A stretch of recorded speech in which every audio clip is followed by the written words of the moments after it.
Hello students, so today we're going to talk about collecting street tree inventory, and I'm going to demonstrate the homework assignment that you have, the lab assignment that you have for this week, and I'm going to go through how to collect, oh there it is, okay good, how to collect the data. And so I've got a tablet out that we're going to use to collect the data, and I've got my phone out too because that's how I'm controlling the GoPro, which is on my helmet. I'm going to put that in my pocket. Every so often I'll get that out to look at it to make sure you can see what I'm looking at. And then the neighbor's dog is out too. You'll find all the people around. And so this is an example of what you'll get in the mail, or an email. You'll have a link emailed to you, and you'll each have your own link. And just click on that link and it'll take you to a web page, and you have to be near the internet to get this started, but once you're out and about, you don't have to have internet. And so sign in with your name, spell it properly,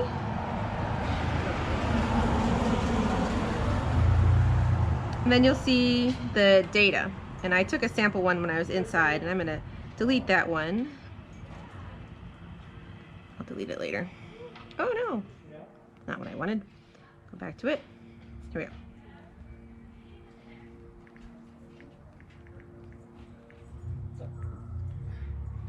Okay, so this is the screen that you'll see, and I will just work through how to add new trees.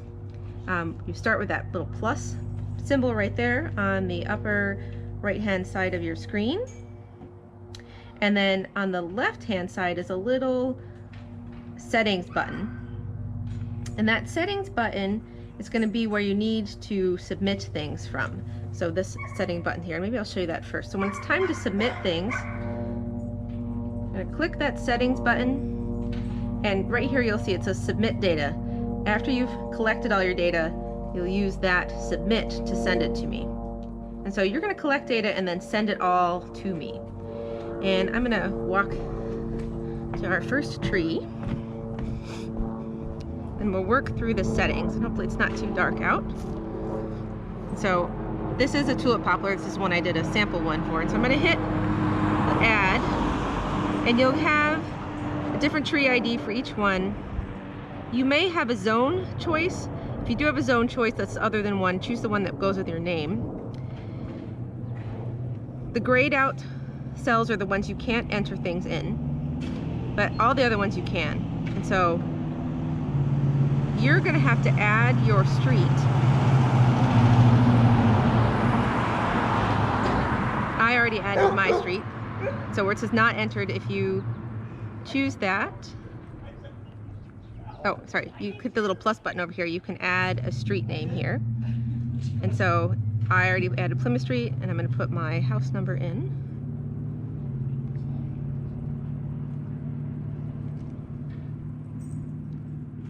And then the location number, I have 2 trees in front of this house, so this is location number 1. And then I have you can choose from a drop-down list for most of these. So I'm going to choose a single-family home, and the site type is a planting strip. So hopefully you can see all that. And since I have 2 trees at this site, I'm going to click this hold location box, because then all that stuff will be saved when I go over to do the next tree. So after I have this filled out, I'm going to hit the next button, and then it's going to collect my GPS location. So make sure your GPS is turned on your device. And what I want to do is hit start.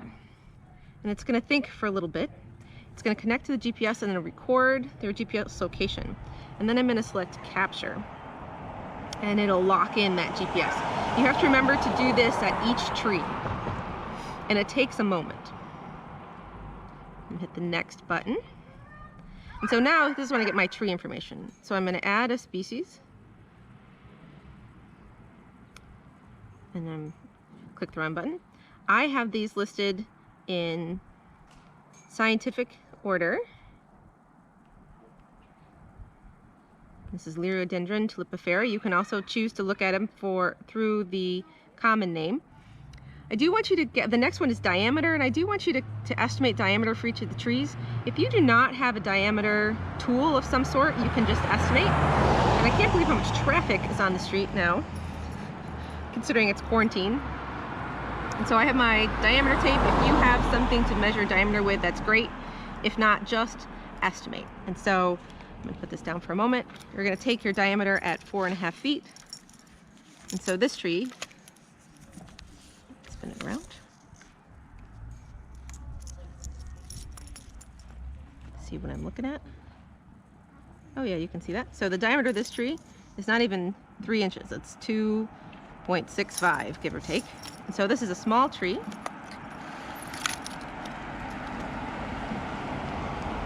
And so you just have diameter classes that you're putting into these boxes. And so that's why it makes it easy to estimate diameter. And then I'm going to look at the tree itself. And so I need to know the condition of the wood. And this is a young tree. It's in very good shape, so it's good. And then there's no leaves on the tree, but you can also look to see if the twigs look okay. And these twigs look fine. And so I'm going to say good for both of them. And I don't need any comments for this tree. And then hit next. And then I need to decide some maintenance recommendations. And so I do want you to pick what you want to do with the trees. So I'll back up a little bit so we can go look at it. Look at my phone, make sure you can see the whole tree, or at least some of the tree. There it is. And so this tree itself is in pretty good shape. It might need a little bit of training, but not so much. I have a little broken branch, and some of those branches are going to need to come off as the tree gets older. So, keep turning off my phone, which is problematic. Just hold that there for a second. So maintenance recommendation, I'm going to select small tree routine. And so the choices that you have are small tree routine or immediate if there's some significant problem, large tree routine or immediate, and then some kind of critical public safety concern.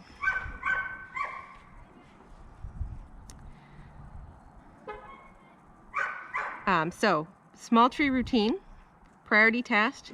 There is no real priority task here. And then I want you to see if there's a wire conflict. These trees have no wires, so no lines. Risk assessment. So this is not typically something we do, but I'm asking you to do it. And so just tell me if it has low, moderate, or high risk based on all of its attributes. Okay, so the next screen is we're going to look at pests. And so I asked it to have you check for pests. This tree does not have any pests, and so we don't have to answer any of these questions. And that's it. And so I'm going to delete that first one later on. But so now I can walk to my next tree and repeat the process. And so like I know this tree is smaller than the first one, so I don't even have to get that diameter tape out. So this is, since I held my location, I know that this is the same place. And then I'm going to hit next.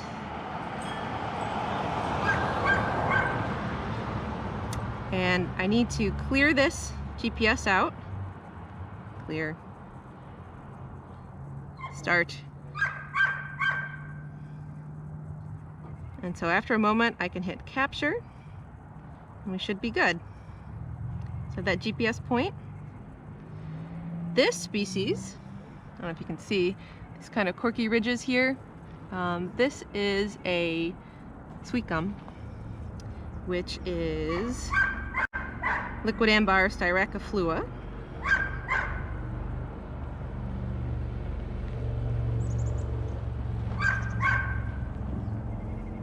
Maybe my dog will stop barking. It's in the 0 to 3 inch category. And again, this one's newly planted. We just planted this one last year. The other one's been in for a while. So I know by looking at it, the condition is good for both the trunk and the leaves, even though there's no leaves on it yet. A little bit of damage right here, but that's okay.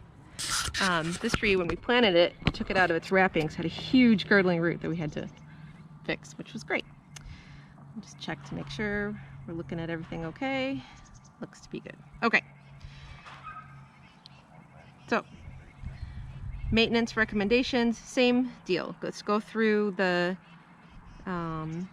motions for each of these trees. And this doesn't need a whole lot of work. This branch is a little funny. It's all kind of wrapped up in there. Oh, last time I didn't even check the sidewalk damage box. This has no priority task. This has no, the sidewalk here is good. There's no sidewalk damage. So 0 to 3 inches. This one does have drops to the house, which are low priority wires. So I'm going to put present and no potential conflict. It's going to be a while before there's conflict.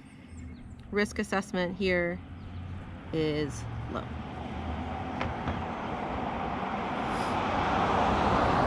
And again, this tree looks fine. There's no pest problems with it. So I'm just going to move to the next tree. Okay. So now,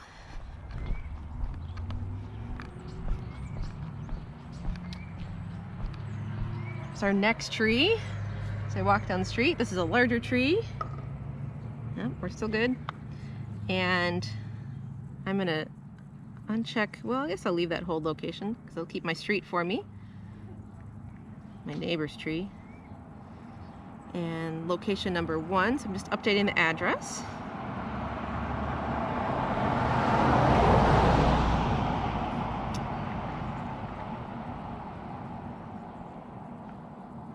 Oh, trying to get my, there it goes. So I just updated the address here, and now I'm going to start my GPS unit, get a new GPS location, hit capture, and hit next. And so this tree, who knows what this is? You know what that is? Am I holding that in a spot where you can see it? That, can you see that? You should be able to see that. This is a Norway maple, one of my least favorite trees. So Acer platanoides. And again, do your best identifying the trees. If you're not sure, just put something close. I'm trying to remember, this is a purple one. I think it's a Crimson King. And we'll measure the diameter, so that's next. And so this tree is a little bit bigger. But like I said, you can estimate diameter. And to take diameter, you're gonna measure it at 4.5 feet. This one has some sprouts coming way out, so I'm just gonna walk out into the street.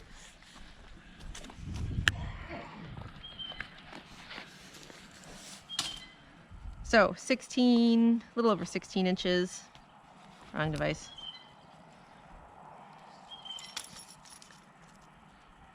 And so that puts us in the 12 to 18 inch category. This one also has some other issues. And so I'm just gonna take a step back from it. It's been around a while. It's got some dead branches in the canopy. Well, maybe not dead, but a little bit mangled. It's got some old pruning wounds. Overall, it's an okay shape. And so if you remember, we looked at the brackets of percentage, and so the condition of the wood here is actually still good. You know, I had 85% as the break point, and so 85% or more looks pretty good. And again, it's spring, and so I don't have leaves yet, but I can see the growth rates are good. The twigs are plentiful, and the buds are bursting. So all in all, the leaves are also good. Maintenance recommendation. This would be, there's really not anything to do here. Maybe prune off a little bit. This is more of a medium-sized tree, but I'm going to put it under small tree routine because you could do most of this work from the ground. Sidewalk looks pretty good. No wires. And a low-risk tree. And again, no pest of any kind with this one. Here we go. So I'm going to do one more. There's a bird on the next tree.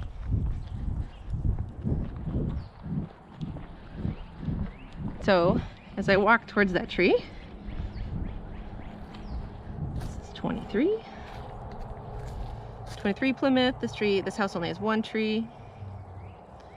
The rest of that looks good. Still the same. Move on to the next spot. Start my GPS, get a new point. I should stand next to the tree to get a new point. Capture.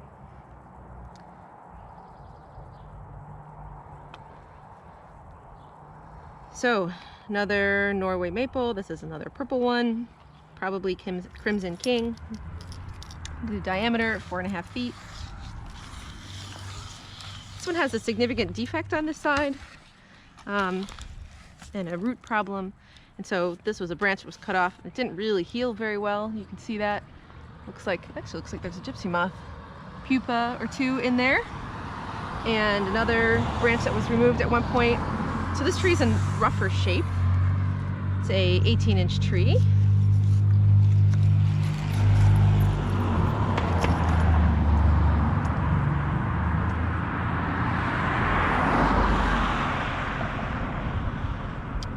So the category breakpoints are 12 to 18 and 18 to 24. And so since it was on the lower side was 17.5, I'm going to click the 12 to 18 inch category.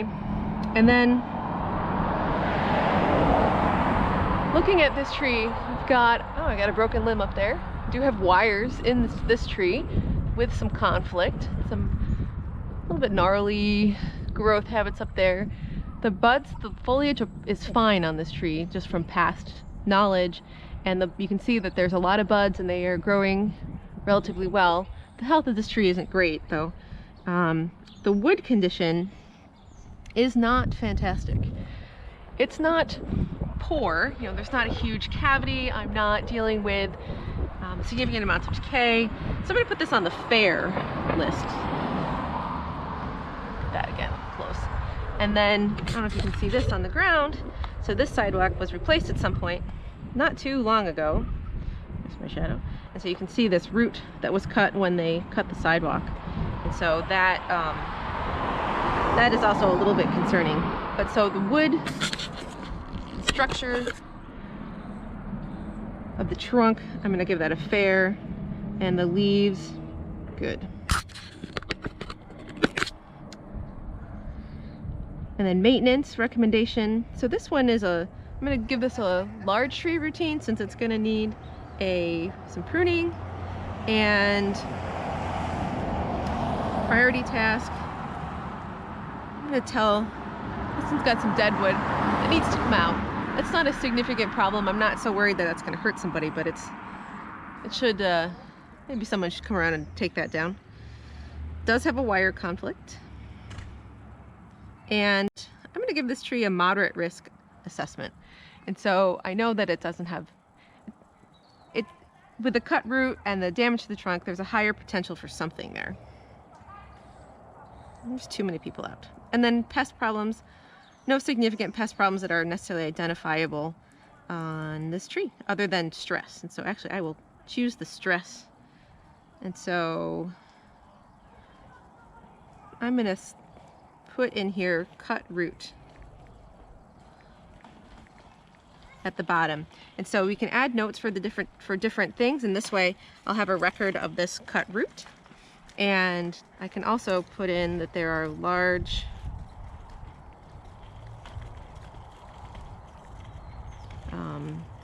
unsealed pruning wounds.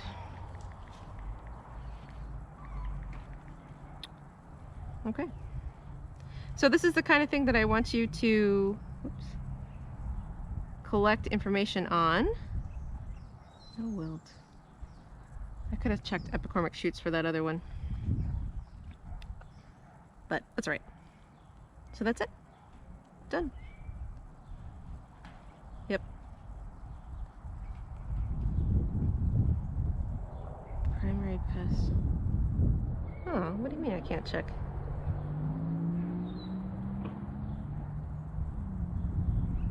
Primary pest chosen. Well, how can I check? I'm just gonna put unknown in there.